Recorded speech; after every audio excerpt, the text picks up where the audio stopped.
What is going on, Commander fans? Welcome to Taking Command with Josh Taylor. And on this episode, I'm going to be giving you a quick recap and just some observations that I saw in the Washington and Kansas City preseason game. Just some takeaways. I know it's a loss, but still, I don't care about results, just what I saw on the field. So, guys, let's do it.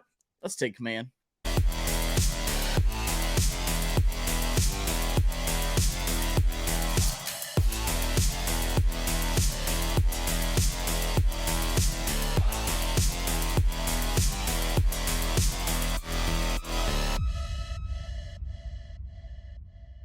First off, welcome to the channel. If you saw the last video, you saw the exciting news, and that is support for Taking Command with Josh Taylor is brought to you by Manscaped, who is the best in men's below-the-waist grooming.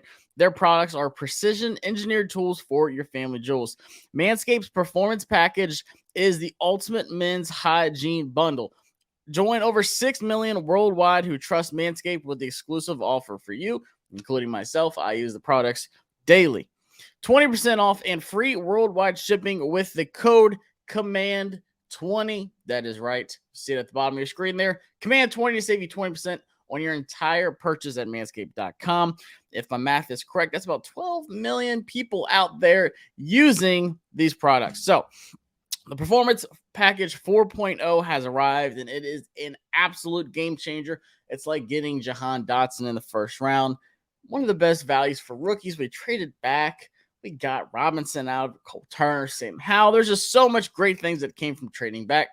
And same with this Lawnmower 4.0, which is my new favorite razor thing. Glides on the field like Terry McLaurin after a slant from Carson Wentz. So inside the package, you'll find the 4.0 trimmer, the weed whacker for your ears, your nose, which I got to use this morning. You probably can't see it, but actually I have terrible nose hairs. The crop preserver ball deodorant, the crop reviver toner, and my personal favorite, the performance boxer briefs and travel bag for all of your travel needs. So you can just carry everything with you. But nonetheless, like I said, guys, get 20% off and free shipping with the code COMMAND20 at manscaped.com. That's 20% off with free shipping at manscaped.com with COMMAND20. Unlock your confidence and always use the right tools to get the job done with Manscaped. Because, guys, we don't like it to get messy. And I'm going to talk about some good things and some messy things that I saw with Washington and Kansas City. Now, once again, like I said, 24-14, don't care about the score, don't care about who won. Yeah, it'd be cool to say, oh, we beat the Chiefs, but it's preseason. It is meaningless. No one is crowned a preseason Super Bowl champion. There's just no such thing. So, some positives that I saw from the game. Actually, rewatched it the other day. I want to start off. Obviously, Brian Robinson got the start at running back 1, and Antonio Gibson got the start at kick return. And I just want to say there is nothing wrong with that. Antonio Gibson and Jahan Dotson, too, in fact, were great special teams returners in college. Like, that is what they were used for. A lot. So there's nothing wrong with transitioning that to the pro level. If you were good at it in college, then keep at it. Stay with it. Same with Brian Robinson. He was that true running back that Washington really hasn't had in a while. That true running back one, that bruiser. And it just shows when he's on the field how much of a difference the running game really has. And that impacts the entire offense. But don't worry, Antonio Gibson fans, because I'm one as well. There are some bright spots too. But I will say, obviously, when Brian Robinson runs the ball, things just go so much smoother. It really allows you to do more with other people like Gibson. Curtis Samuel can run the ball. There's just a lot of things you can do. And Brian Robinson looks great in pass protection. So it's not just saying he's gonna run the ball if he's in the game. And he's also looked good in catching and at training camps and practice and preseason games. But I will say with Gibson, we saw a little bit of what he does well. And this is a known thing. Gibson is much better in space than he is behind the line when he has to find the space. I don't think he's good at finding his space. I think he's good at making the most of, big plays when he's in space, whether it's these checkdowns. Remember against the Bills game last year, that screen that he just took to the crib. And we saw it against the Chiefs too. He just had a simple little route across the middle of the field from the backfield, line up in the backfield. Just an easy little check down, but he took it for 15 yards or something. And it just shows you, Antonio Gibson is good out in space. That's what he did at Memphis. He wasn't just this behind the line running back. So I know this is going to sound silly, but just a little Madden reference because Madden just drops. I got it. Still deciding if I like it or not. But when you do like a fantasy draft or when you're like trying to, scout a college player, there's this little purple puzzle piece that says scheme fit. So if your play is Washington like I do, our scheme fit is power backs like Brian Robinson. So if you go to Antonio Gibson, like there's no purple puzzle piece. He does not fit. So like for an example, in my fantasy draft, I got Aaron Jones. He did not perform well behind my line because he wasn't the kind of back that I needed. I needed a power back for the offense because the offensive line I had and everything. It just wasn't a good scheme fit. It does not mean he's not a good player. It just means that's not where he can perform at his best. I feel like we would be limiting his potential and what he can do if we just stick him behind the line and tell him to run north and south. That's not Antonio Gibson. Has he had success in the past with it? Yes. The Cowboys game, like when he went off, there's times where he has looked good, but then there is times where you see him fumbling the ball or, especially like right at the line. I feel like most of his fumbles come when it's contact of him trying to be a power runner. So that's what I noticed. I think we'll see more of him in the slot. I think we'll see more of him going out for passes. I could even see like wheel routes, like up the sideline from the backfield. There's just a lot you can do with Gibson. Of course, we haven't seen at all the top, offense for us yet. Like we haven't opened up the entire playbook yet. It's preseason, so chill. But I saw some good Antonio Gibson in the game. I saw him doing what he does well, but I also saw some good Brian Robinson doing what he does well. And that's just running people over, falling for yards, breaking tackles, just being that bruiser that just wears down the defense. And then that's when the big play over the top really comes. We saw Dotson. We saw the glimpse of the yak that Dotson brings, the yards after catch, making a little short screen and then just being able to know exactly where to go. That quick cut, the precise, just the way he moves after he catches the ball. You love to see it. Like he's quick. Like it looked like it was just a small little play and then it just bust for something bigger. So we saw some good glimpses of Jahan Dotson.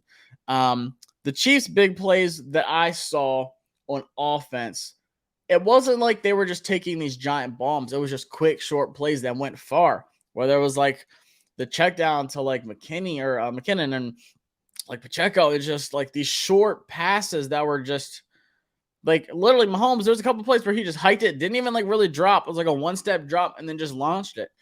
And we're playing so far off. There's been this big debate like man coverage, zone coverage, like which one is better. We play a lot of zone, especially in the first half of last year. And William Jackson's a man guy. And I feel like Kendell Fuller can play both. And I feel like Ben St. Juste in the slot would be more of a kind of a man guy, like he's physical, press at the line, kind of jam you, get you off of your route. So there's been a lot of talk like which one's better. We play a good bit of both. Honestly, I would like to see more man, but especially against these fast receivers like Sky Moore and just quick releases. That's what Pat Mahomes does. I want to see more physicality. I want to see more jamming at the line. I want to see more man coverage.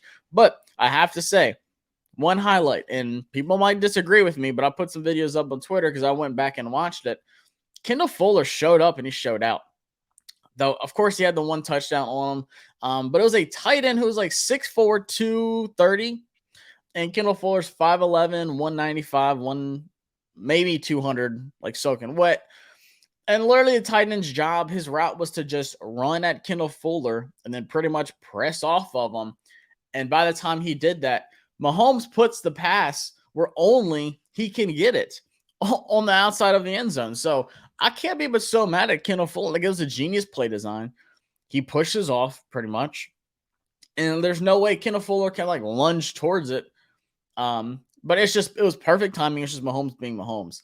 But there's other plays where he is like stride for stride with Sky Moore. He's diving in the end zone, breaking up passes. I saw a lot of great things from Kendell Fuller. So he might get some slack, and people think he's better in the slot.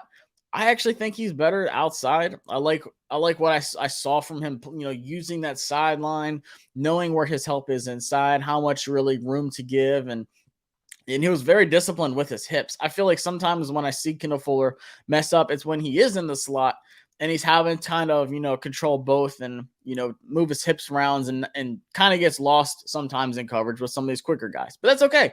Like, it happens. This is a passing league, so not mad at it. But I really like what I saw from Fuller.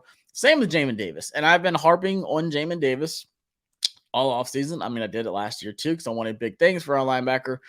But not only has the players and the coaching staff really hyped up how Jamin has looked in the offseason, but I can honestly say, like, I've seen a much, bigger noticeable difference in Jamin Davis this training camp from the practices I went to compared to what I saw. And then same thing against the Panthers and then against the Chiefs. One play that really stood out to me from the Chiefs game is when he is actually, it's man coverage, and he's holding down the running back, McKinnon, who is on the left sideline. And Cole Holcomb has, I think it was a tight end, I can't remember which one it was, comes across the sideline and pretty much, I mean, he has the stride. He's in front of Cole Holcomb and he catches it. But Jamin Davis does a great job of not, being undisciplined and getting off his running back and just freaking out like early.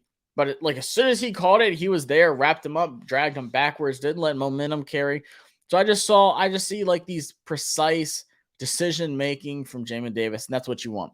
You want him to be physical. You don't want him to hold back, but you don't want someone to be too aggressive. You don't want someone to give up a big play. Like, what if he saw that he, was open and runs to him, and then the running back is wide open?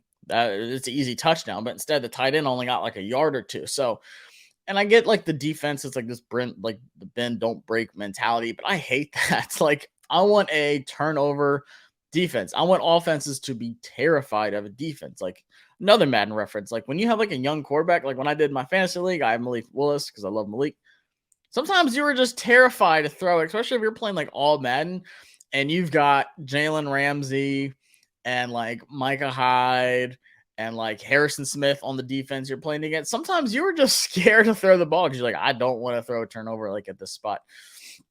But not saying like, Carson Wentz isn't like that, but you want offenses to look at your defense and be like, guys, we have to be careful because they've got some ball hawks. They have some physical dudes. And we've seen pretty much every single person on this defense get interceptions. Jamin Davis, I think he'll get his one, this year. We saw Cole Holcomb do it against the Cowboys. We've seen Cam Curl do it many times. We've seen Kendell Fuller do it. William Jackson against the Chargers. We've seen Bobby McCain, even though he dropped some. So like it is there. It is there. We just need it to happen like on a consistent basis. And of course, it can always come back to Del Rio. I think the biggest thing that a lot of people have noticed, especially these first two games, and it was a huge theme last year, it is just the third down defense is atrocious. It's bottom in the league like every single year, except for like 2 years ago we were like sixth or something fluky. But it's like bottom barrel third down defense. We cannot get off the field on third downs. You know how exhausting it is for a defense to, on a drive, first, second down, you get a stop. Third down, 3rd and 8, they pick it up. Got to do it again. Like, you're on your heels, you're backing up to first down. You're not getting off the field. You're tired. Too bad. Do it again. First, second down, stop them. 3rd and 5. They get it. You're like, what the heck? Like, it is exhausting, not only physically, but mentally. And that is when you start to mess up. That is when you start to overthink things. That is when you're like, hey, we have to do something. We cannot let Mahomes or whoever the quarterback is at the time get these third downs and get these big plays. We can't let that happen. We have to limit this. We have to get the defense off the field. It is an offensive league, which means you want your offense to be on the field as much as possible, unless you suck and you throw turnovers and stuff. But you want to be on the field. You don't want your defense tired out. And I see so many great flashes from the defense, but it seems like when they really break is just when they are at their breaking point. They're on the field. There's 3 or 4 third down conversions on a drive that you shouldn't have that. 5? No, the worst thing to me in the world as a defensive minded guy, I love defense, by the way, is when you see a scoring drive and they had 4 third downs or 5 third downs and they convert all of them to score on you. I mean, that's like in NBA terms, that's just like standing in the paint and just watching a dunk happen right in your face, like just getting dunked on.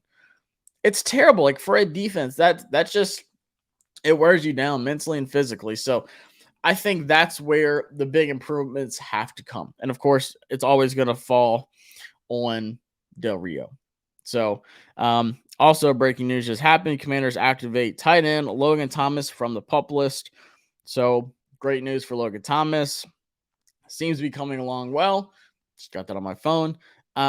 So also good thing. But also didn't have the best game. Cam Curl had a lot of moments in coverage, and I love Cam Curl. Very rarely do we see this from Cam Curl, which is surprising. But there was a lot of plays where he was just lost in coverage, couldn't keep up, and just let things happen behind him. So I have to say some bad things about the defense. I think Cam Curl had a bad game.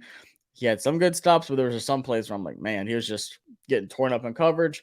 But once again, it's Mahomes. But these are the kind of guys you want to look good against. Like, this is where you want your defense to shine.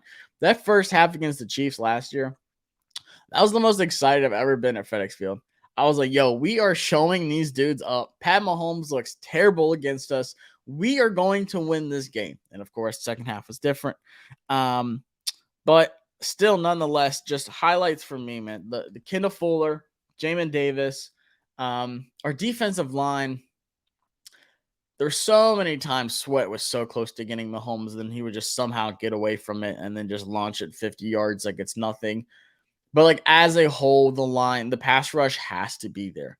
You don't let these big plays happen behind you if there's a pass rush. And I think that's where the whole play starts. And that's why I had no problem with Washington just drafting first round draft picks on the line.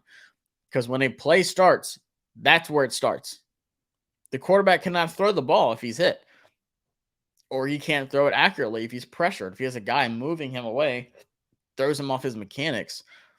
That's when turnovers happen. The defensive line might not get the interceptions, but the defensive line is what causes a lot of interceptions. Miscommunication, timing is off, mechanics is off, accuracy is off. It takes one little thing to throw an interception, one little mistake for an interception to be thrown, and the defensive line is responsible for making that happen.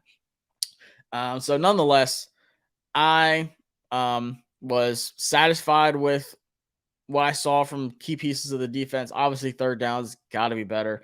I loved what I saw out of, I think the first team offense looked good too. Curtis Samuel dropped like two that you would love to have. But man, I think it was Nick Bolton, linebacker, who I really liked coming out. Just swatted it out of his hands and took it away.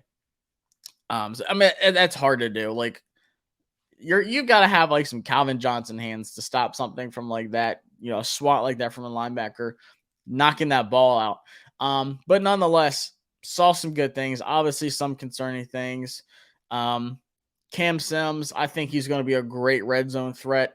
I think we need to use him more in the red zone, kind of like what we wanted out of AGG. And then, of course, Logan Thomas is one of our red zone threats too, kills it in the red zone. I think Cam Sims can be one of those guys too. I think we'll see more times where he's rotated in the red zone, just having that big body guy. It's so hard to defend, like you saw with the tight end that went against Kendell Fuller. It's just when there's a mismatch like that, there's only so much you can do physically. So nonetheless, I loved it. Obviously, you'd want to win that game. Obviously, there's some takeaways, but I'm not freaking out. I'm not doing any kind of crazy talk until week one happens. And speaking of week one, like I said, guys, the main goal has been to get 1,000 subscribers by week one, and also to celebrate landing this sponsorship with Manscaped. We're doing this trial for a month to see what kind of long-term deal we can land with Manscaped.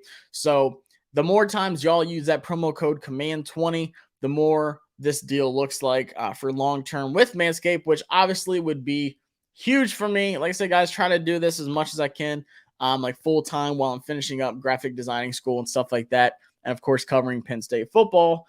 So just having a great time, guys. The football season is near, but I'm doing a giveaway. If you saw in the last video, I'll talk about it on this video as well and drop everything in the description. But also follow me on Twitter at JoshTaylorFB. You'll see it all there as well. But I just want to give back to you guys. So if you are subscribed to the channel, and if you leave a comment in this video or any other video that I talk about this in, I get notifications on my phone as soon as I get comments.